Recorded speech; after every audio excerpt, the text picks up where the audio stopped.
This HackerRank challenge is called array reversal. If we get an array like this, 1, 2, 3, 4, 5, we're supposed to reverse it to get the array 5, 4, 3, and 2, 1. So we don't have to create another array for that. We can actually perform what is called in-place reversal. So I've actually explained that algorithm before on my channel, and the video was called Array DS in C/C++. So I'm not going to repeat my reversal logic in this video, which is what you can see right here. But instead, I'm going to explain this part of the code which they've provided, and also that part of the code which is also provided. So for this challenge, when you begin it, you only have to write these lines of code. I'm going to link that video here in the description of this very video. So let's start with this line here. Here they are declaring an int variable. It's called num. And then here they are creating a pointer. So R here is not an int variable. It's an int pointer. And that is why you can see this asterisk before the name. And they also have I here.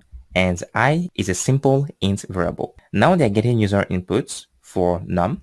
And because num is a variable, they are storing the inputs at the address of num, hence the ampersand sign here. And then here they are allocating memory dynamically for the array.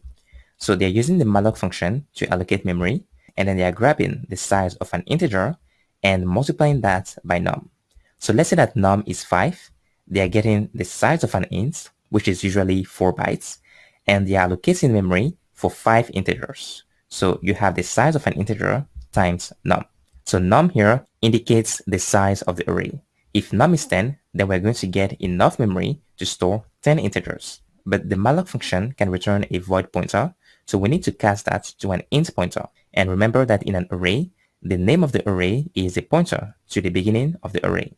So this is perfectly valid because R here is an int pointer. Next here, they are getting a for loop to loop from 0 all the way to the last index. And at every iteration, they are using the scanf function to get user inputs and store it at the address R plus I. So like I said, R is the pointer to the beginning of the array, and this here plus I will give you the index that you want at the current iteration.